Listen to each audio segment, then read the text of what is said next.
at the heart of all of this new technology, there has to be a person with an idea and a unique position that is holding it. Now, our next speaker is a fantastic example of somebody that plays in this space. His name's Jason van Genderen. Last year at Tropfest, he was a runner-up. A few years before that, he won Tropfest New York with a film shot entirely on a mobile phone. If you know anything about the Newcastle shootout competitions, he's won it a mere 4 times. He's got his own business based up on the Central Coast. He does fantastic graphics for shows such as Shandon Pictures. Thank you, Jace. I appreciate it immensely. He's involved in Tropfest this year. He's the director of photography of Mari Patani's film. He is all over the place. He's so passionately engaged. And he is here to talk to us today about what to do when you've got a camera in your hand and you're just a dude floating about the world telling stories. Ladies and gentlemen, Jason van Genderen.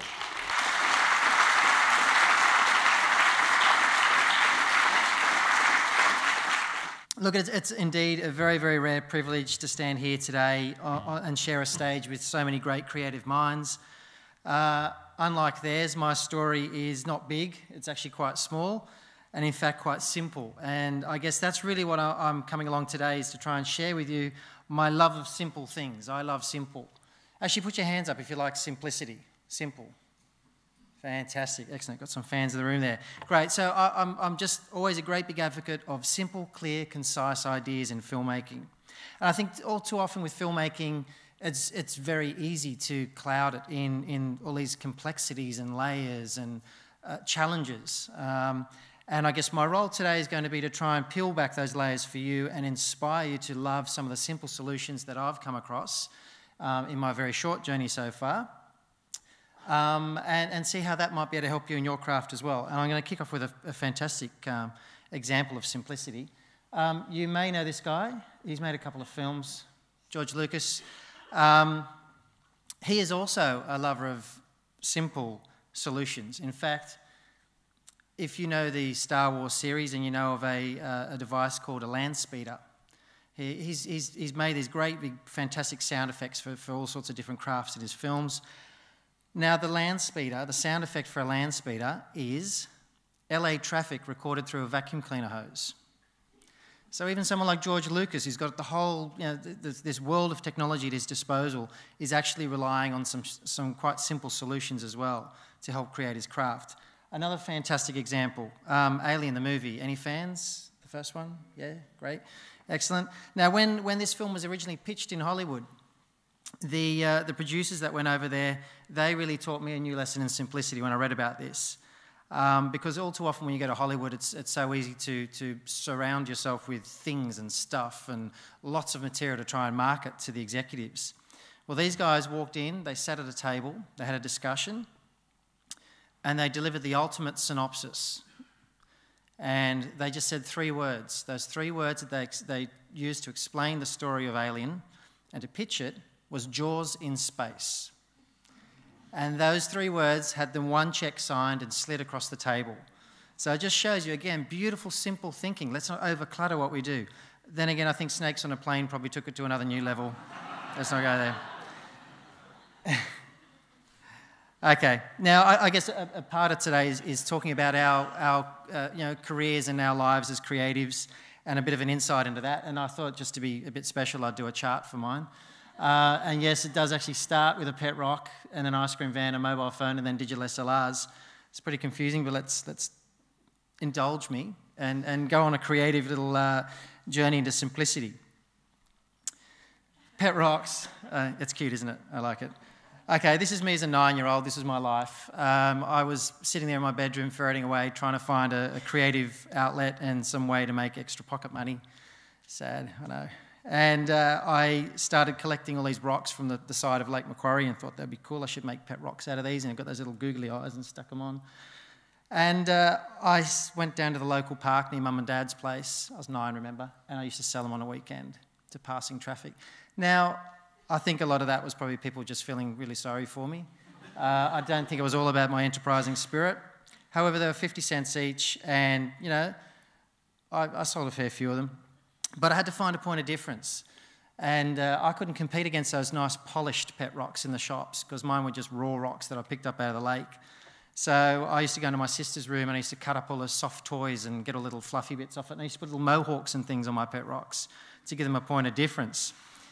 Now, on reflection, I guess that for me was a bit like me being my first role as a producer. I was trying to shapeshift my product to hopefully suit a market or an audience.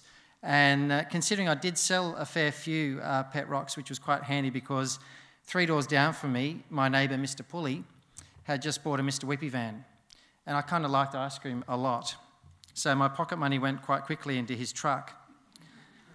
And I thought, well, there's an imbalance there and let's adjust that. So what I actually did was I went to Mr. Pulley and I said, look, do you need your van washed every now and then maybe? And so every Tuesday after school, I'd rock around to his house and I'd wash his ice cream van, $2.50 a week, you beauty. That supplemented the pet rocks. That was great. But then, I was consuming a fair amount of ice cream still, and it wasn't everything. It's not all about ice cream, don't worry. And here I started thinking about my first business pitch. And I thought, wow, maybe I can make something else out of this. So I went to Mr. Pulley one day after I'd washed the van, and I said to him, listen, what would it be worth to you if I could tell you where all my local school excursions were going to be every week?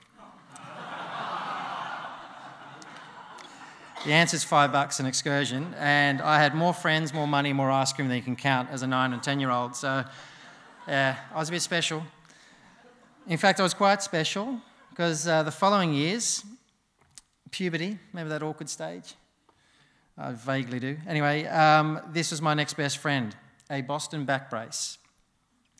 Now, I wore this on and off for 9 years of my life, through puberty, through those teenage years. And I was really, really lucky, actually. I was very fortunate. I had not just one, not two, but 3 different back conditions, which put me inside this thing. And I say I was lucky for a number of reasons. I was lucky because I didn't have to play sport at school, and I actually went to a sporting high school, so there you go figure. I didn't have to go to PE lessons. In fact, I was always that geeky kid that would go and stand in or sit in the library during sport, and I'd just doodle, I'd draw, I'd create things. And I say lucky because what this back brace did for me was it forced me to work on an inner strength that I could work with as opposed to working with a body that was failing me at that stage. So I looked for other opportunities and other things that I could do that could help me make my mark within my school and within my peers and within my social set. And so I started exploring this creative skill that I sort of had a bit of a thirst for. I'd moved on for pet rocks, ice cream vans. I now started doing cartooning things. In fact, when I was 13, I approached the editor of my local newspaper and I said, hey, I'd love to do a comic strip for the paper. And after he laughed really, really loudly, of course.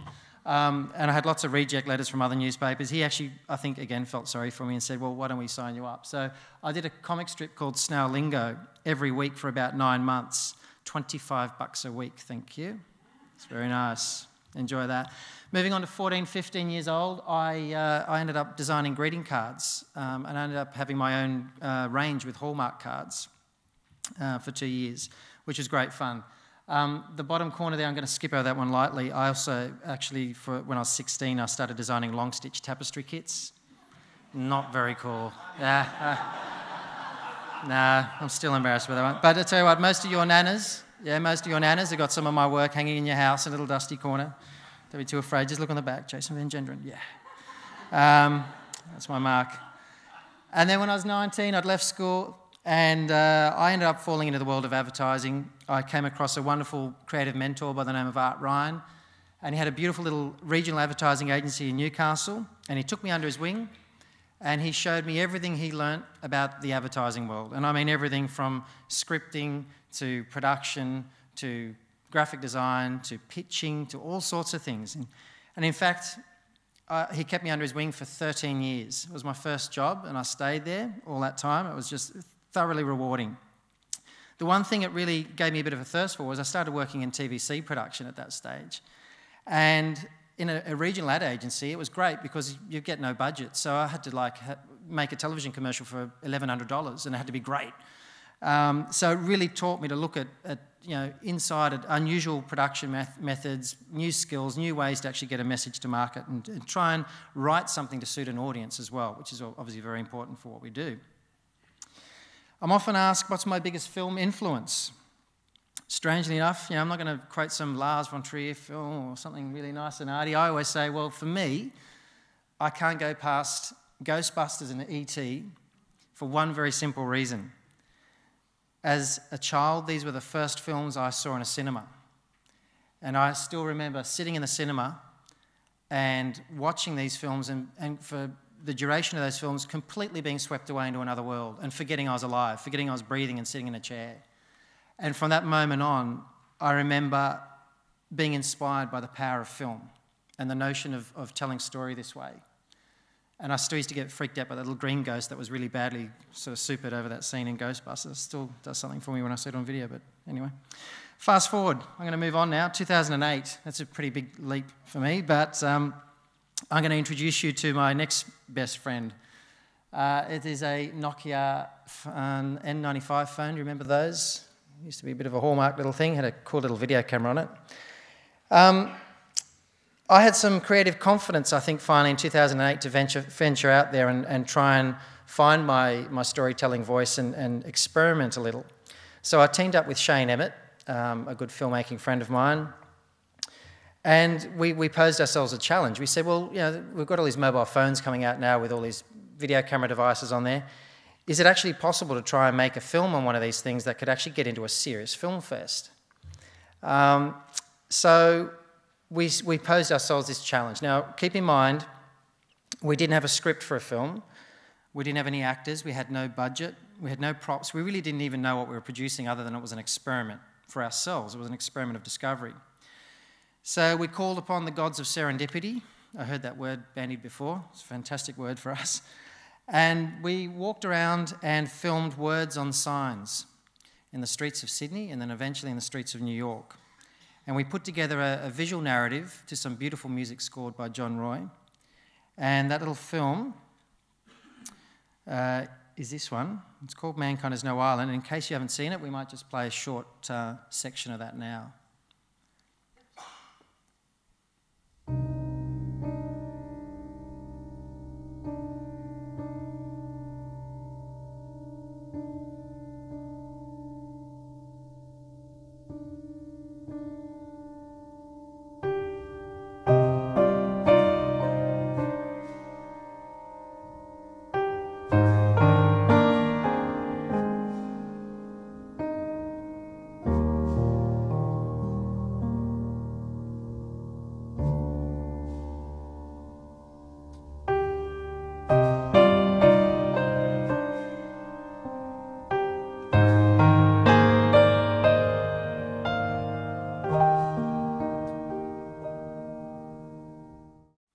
Just a short little sample. That film's on YouTube going crazy. Actually went over 1 million hits not long ago, so bit of fun. But we made this film largely as an experiment for us as to whether we could create a resonating story on a small device like a mobile phone.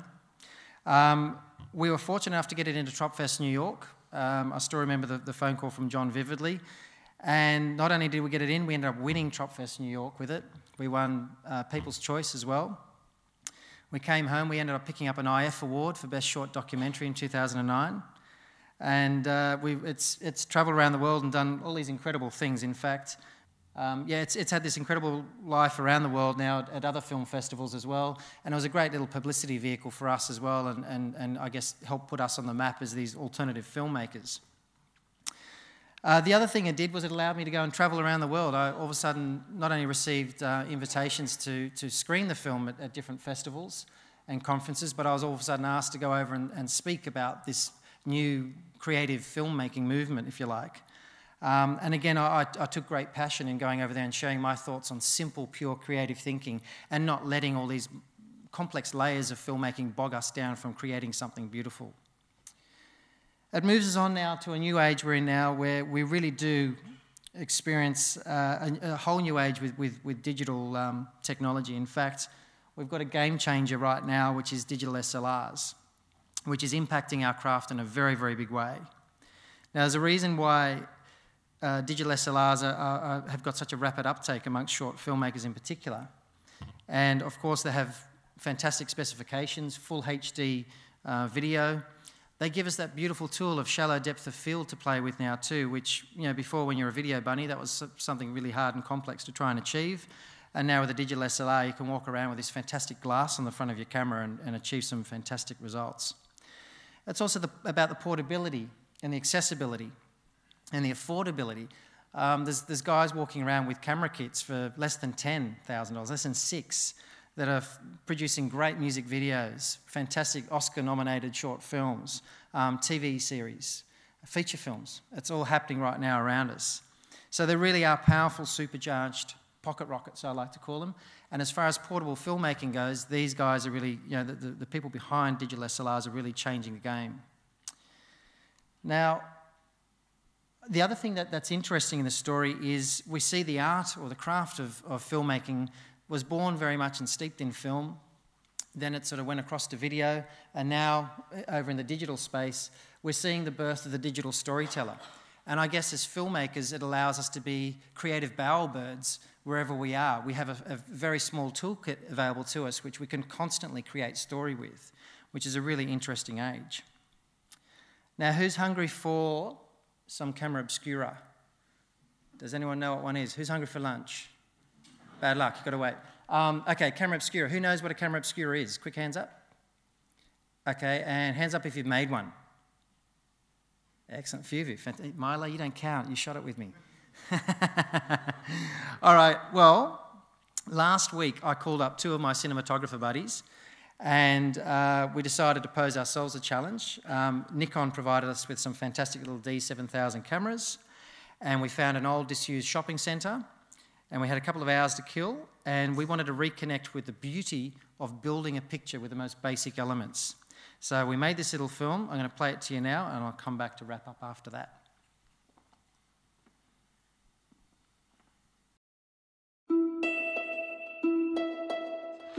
So we're hoping that we'll, you know, just as we get ready, the light will happen for us.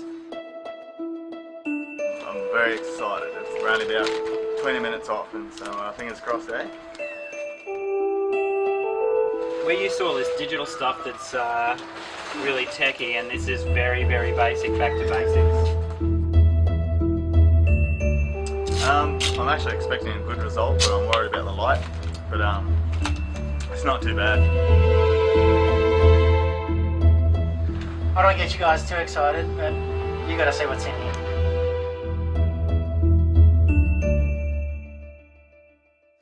Today we built a camera obscura, which is the most primitive form of camera.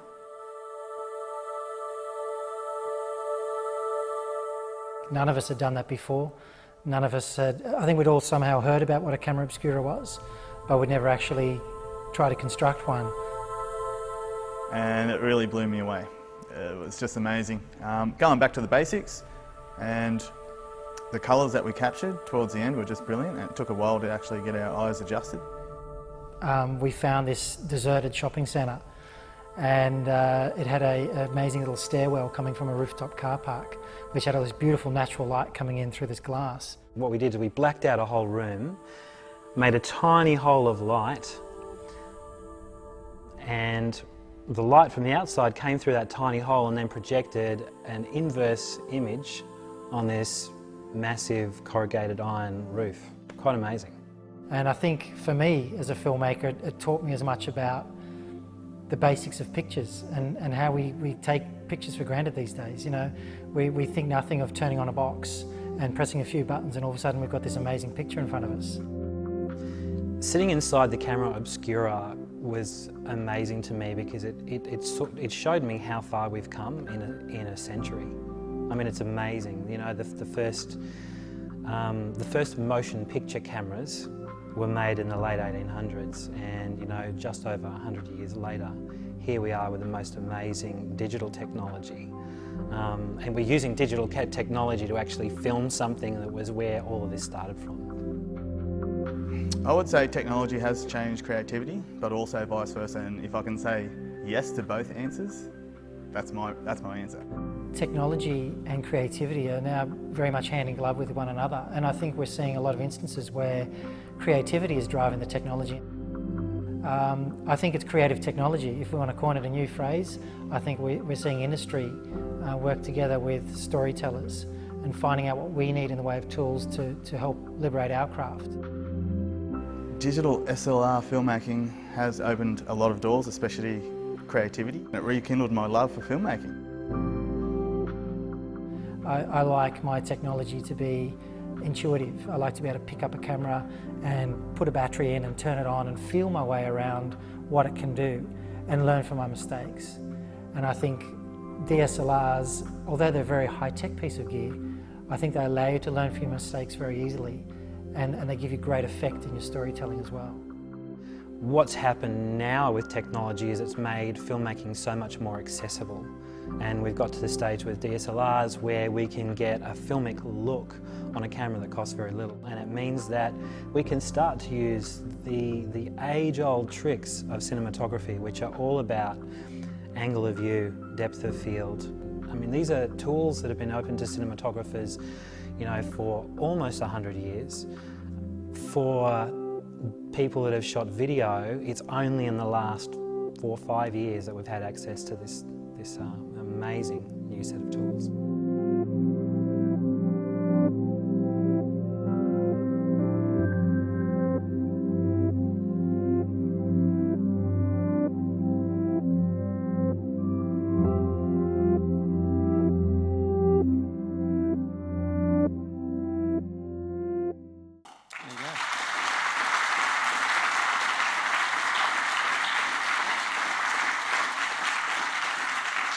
Thank you. And it was like a real pleasure. As a filmmaker, if you've never built a camera obscura, please rush out and do it.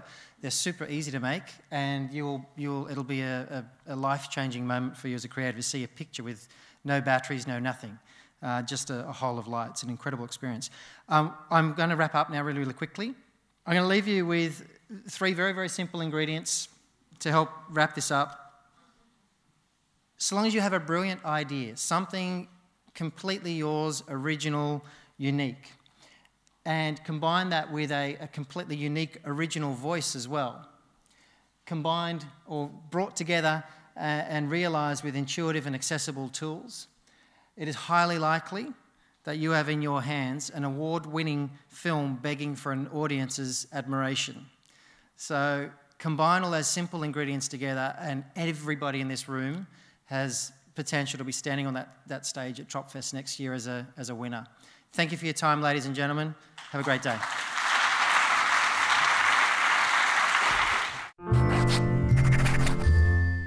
This is Big Ideas from the ABC.